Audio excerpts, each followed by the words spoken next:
Life at the Crone House is normally quite magical. The main altar is set to accommodate prayers and intentions, consecrate new tools or charms, or hold small rituals.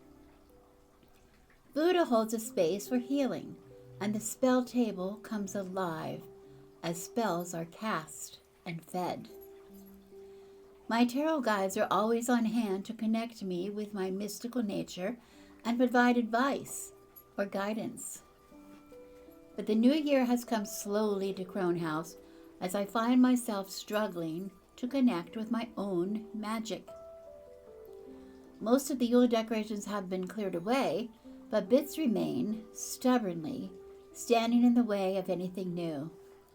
Had I lost my magic, or was it that I simply could not find it under all the fear and uncertainty of 2025? Join me as I offer 6 ways I intend to make this my best witchy year ever. Greetings, and welcome to Crone House. I realize it's been quite a while since I sat here at my table in front of my camera, and to be honest, it really feels strange. I think it's been about 13 years since I first started to share my life with you here at the Crone House, and I've really enjoyed it so much, and I've enjoyed getting to know a lot of you who are interested in my magical life. For so long, this room has been my favorite part of my house. It feels so cozy, it feels so welcoming, it feels so magical, normally. It smells like heaven, actually, under layers and layers of incense. But lately, it has felt cold, still. Really unremarkable. There's been no activity on my spell table, no cards on my reading table, and no delicious incense smoldering on my altar. What has happened here? I don't like to make excuses. But 2025 was a difficult year for me. You all know the good man suffered a very, very scary cancer episode, which caused him to be hospitalized for an extended time, and he had a long recovery and a lot of months of treatment to come back to us, come back to the living.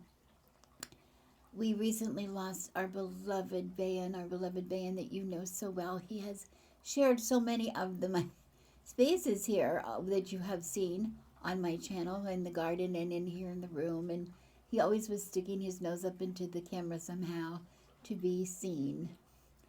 And we lost him quite suddenly, and it has really been very hard on us. But the truth is, we all have challenges that we have to face. This was not unique to me. This was not unique to the good man or our family. The things that happened here, every family, every person has their own challenges that they have to meet. But our magic is meant to sustain us, to give us the strength to make it through these difficult times, to bring us back into balance, and for us to maintain a space within our own position of power. Looking around this room, I can definitely see some problems. I could barely see you sitting across the table from me. I always say that I like to feel that I'm talking to you on the other side of the table, but I can barely see you under the mess that's in front of me, the chaos that's in front of me. But in this video, I promise to share with you 6 ways that I intend to bring my magic back into my life, and I hope some of those ways you'll be able to utilize in your own life so that we can all make this year our best witchy life ever. If anyone was searching for an adjective to describe my practice, organized might be their last choice. While I am not normally messy, I need my magical environment to be organic, alive. My cards are laid on a reading cloth, and care is taken to maintain room around the cards so the energies surrounding my readings can move freely. But today, my table holds a plethora of decks, old favorites, newly acquired oracles, mixed in with the tarot, even a few duplicates I've received. My witch's cupboard normally is an expression of the potential of my magical intentions. with an assortment of ingredients I have come to depend on. But today I pulled out 8 empty jars. No wonder I have trouble finding what I need. My spell table has no room to set a spell until I remove the remaining bits of the old, put away Yule gifts and boxes of candles that will not be needed for months, and sort through collections of ritual items that have not yet been put away. If you find you are not in the mood for magic, take a moment and look around you. We are all guilty of letting life get the better of us from time to time, but what do we do to bring the magic back into our life? My own chaos did not happen overnight, neither did yours. So there's not going to be an instant fix to this problem. Do you have the room you need to lay out a card or create a spell? Can you find the incense or the herb that you need? Where are your candles? Where are your matches? Are you pulling empty jars out of your cupboard? Magic is all around us, if it can manage to fit into our space. My second way of making this my own personal magical year is to forget the titles. Forget the titles. You know what I'm talking about. YouTube is full of it, right? What kind of witch are you? Are you a green witch? Are you a hedge witch? Are you a kitchen witch? Are you an herb witch? Are you a sea witch? I believe we can learn a lot from people who follow specific paths. And I watch them all the time and love the information that I get from them. But I think it is more important for you to decide what kind of a witch are you already? What kind of a witch are you inside? And the first thing you have to think of is what you're interested in. I'm as guilty about this as everybody else. I have been. I have to say, I have been guilty as anybody about this. I watch somebody, I really love what they're doing. I think, oh my God, I really love mermaids. I think I'm gonna get a mermaid. I'm gonna go get a mermaid and do some magic with a mermaid. Or I really like crystals. I like crystals. I think I'm gonna go buy a lot of crystals and I'm gonna try to do some magic with crystals. Okay, this is what we do. But before we do that, and before we are set on doing what somebody else is doing, what is it that you like? What is it that you are good at? What is it that you know about? That is the first step. What are you attracted to? What if you don't like tea? What if you can't cook or don't want to cook? What if you don't have a garden? What if you don't even like to go outside? There are people that don't even like to go outside. What if you're not able to visit the ocean regularly? It doesn't make sense for you to devote your practice to things that are not really of interest to you or not really available to you. Focus on what you already know, what you already understand, and you will become the witch you already are. If you worry too much about claiming a witch title, or you're easily drawn to other people maybe persuading you in an indirect way to follow them in their practices, your house might start to get really cluttered. Your magical spaces might start to get really cluttered.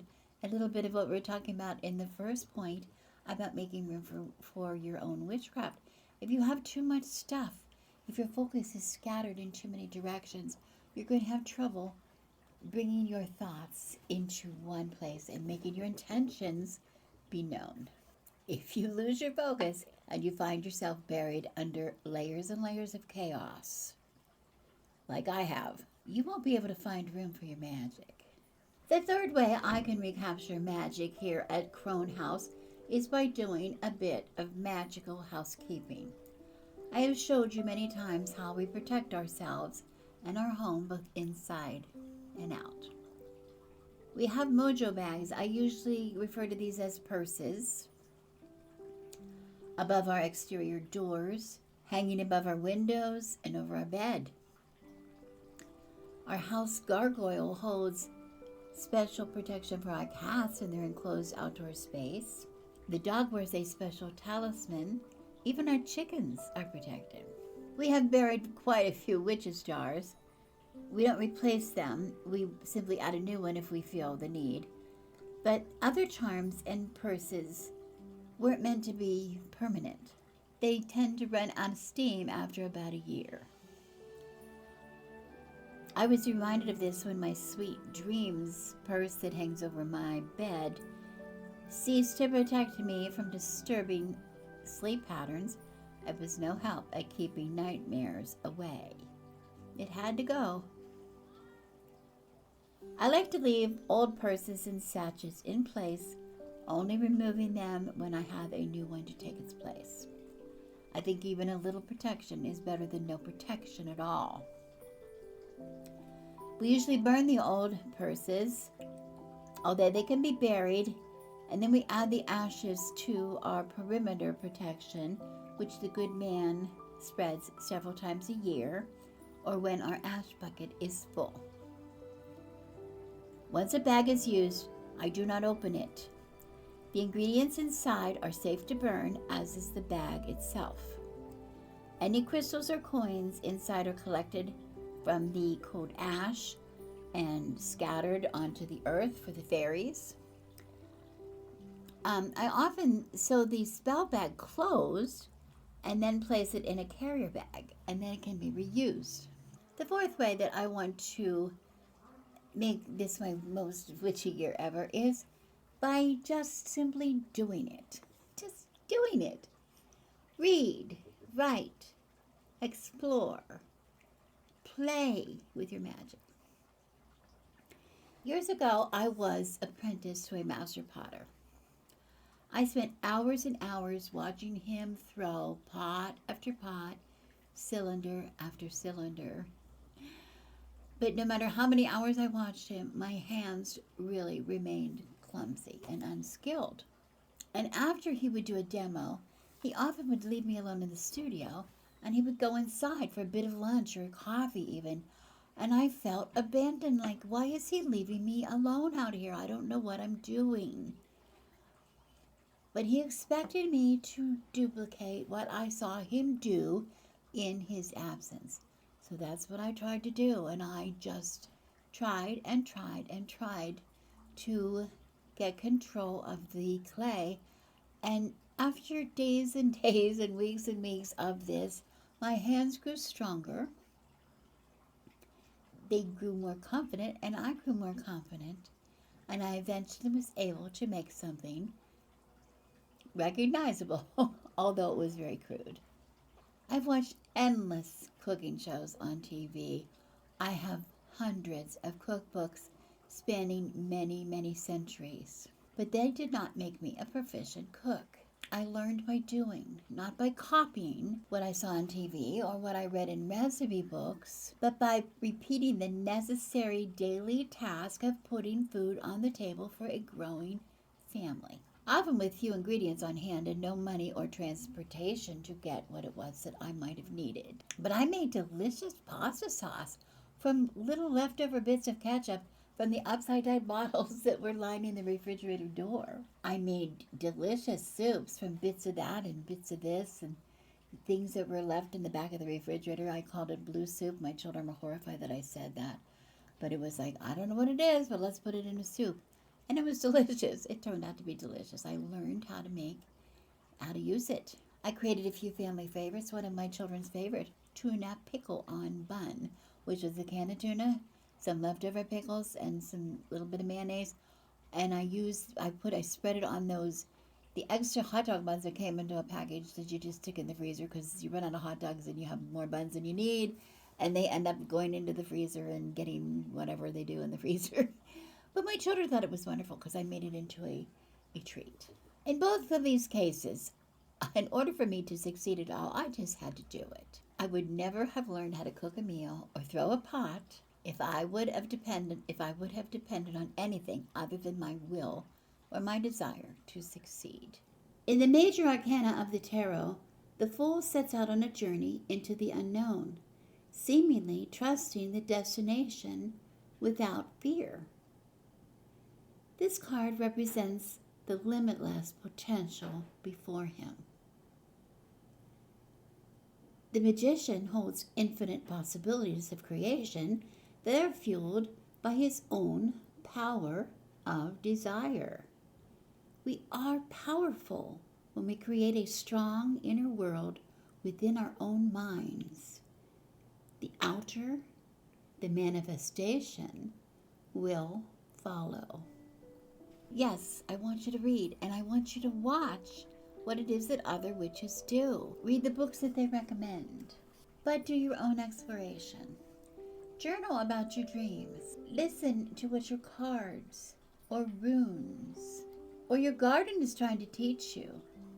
Experiment with the herbs you already have when making spells or incenses, or with proper research, maybe even tinctures, before it is you seek out what you don't have. Play with your magic. Play with it. Stand your feet onto the ground. Meditate. Listen. Your own witchcraft, your own skills will develop over time, and you will become the powerful witch you want to be. The fifth way that I'm going to make this my most magical year ever, and I encourage you to do the same, is by making magic a daily practice. Living a magical life requires a daily practice. Yes, I said it. And a lot of new witches often feel overwhelmed when they hear old crones like me say that. Oh, I don't have the time. I work. I don't know. I can't do it. I don't have, maybe I'm in the closet. I just can't do witchcraft. What are you talking about when you're talking about witchcraft? It has to be a daily practice. It has to be something that is a part of who you are. And in order for it to become a part of who you are, you must do it every day. But what do I mean by that? Do I expect you to sit around and cast spells all day? We've said this before. We're not sitting up in trees just casting spells on people that happen to walk by. That's not what witches do. Few of them do, but we don't do it every day. But every day we need to do something that helps us to attune our senses, that helps us align our energies with those that surround us. We need to journal about our dreams. We need to meditate. We need to go outside and connect with nature, connect with the world, connect with the elements, the earth, the air, the seasonal changes. That helps you connect what is out with what is already within you. Be a steward of our great earth. Take steps to remove from your life items which harm us and the land we depend on. Replace plastics with better food storage options like glass. Avoid using harsh chemicals and foods with ingredients that cause us to become ill or shorten our lifespan. Do something every day to enhance the witch you already are and experience what it is like to live a truly magical life.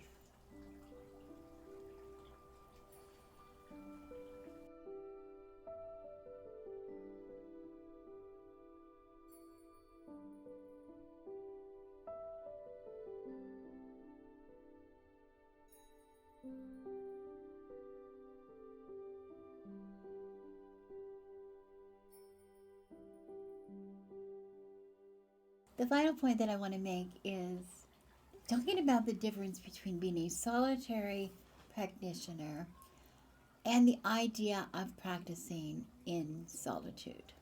In the practice of witchcraft, solitary usually implies someone who is practicing their magic outside of a coven. So therefore they describe themselves as solitary practitioners. Okay, now I did this for many years. And then eventually I did some things with a public ritual, regular public ritual, but I still practiced at home by myself. Eventually I was covened, and I technically became a high priestess of Wicca. That's what I am. But I don't really practice Wicca privately. I did with the coven, but I'm not a part of that coven anymore. What I want to say is, after I left the coven, I'm since a part of another coven where we're really eclectic, and we also, a lot of us have our own private solitary practices. I've never stopped doing that. So while I do whatever the group does, yes, but on my own, I still practice solitary practices. Okay, so now we got that out of the way. What I want to say, the danger of saying you're a solitary practitioner sometimes implies that you do everything in solitude. You do everything by yourself. You're only alone. Your magic is completely alone, never with any other people, never with any other witches. Okay. Um, be a very positive thing. Think about the Hermit card in tarot. Often seem to symbolize a, a quest for inner truth or spiritual guidance. But in shadow, he's often seen as the inability to share his wisdom with other people, to remain in isolation away from other people. This can develop easily into a feeling of isolation, of loneliness, of not being able to fit in anywhere, of being bored, because you have a lack of ideas, or you have maybe a lack of new energies in your magic. And this is why I want to say that what I did years ago, and what I want to encourage you to do, is to feed your own magic. Feed your magic, just like we feed spells. I talked about feeding spells in videos past. And how do we do that? By meeting new witches. They don't have to be witches to agree with you. No witches. Witches don't ever agree. Which is why covens break up all the time. They're always breaking up. They're imploding. It's like this thing about covens. Because people, we each have our spirituality is very unique to us.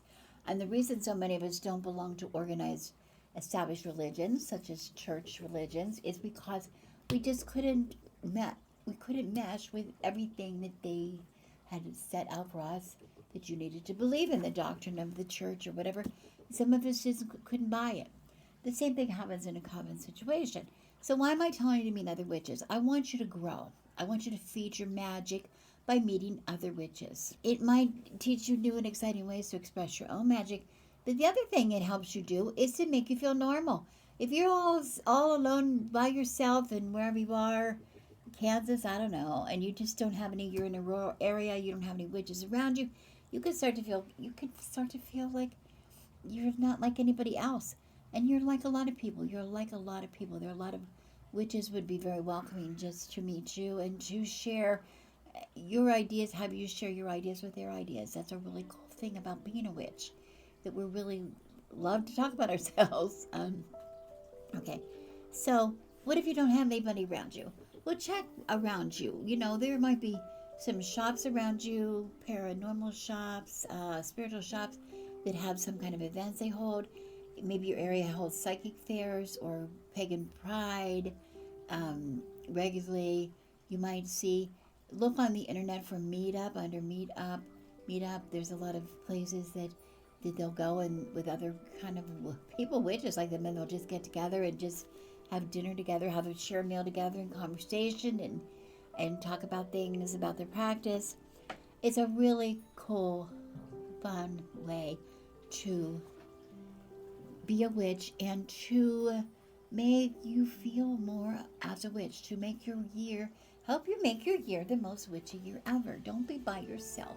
You don't want to be by yourself. I'm not saying you do it all the time, but just once in a while. It's really good to develop it. There are even covens that you can have online. There are all kinds of groups. And I'm going to take this time to make a little bit of announcement. It's kind of jumping the gun a little bit, but I'm going to be starting a little group on Patreon. I've put that off.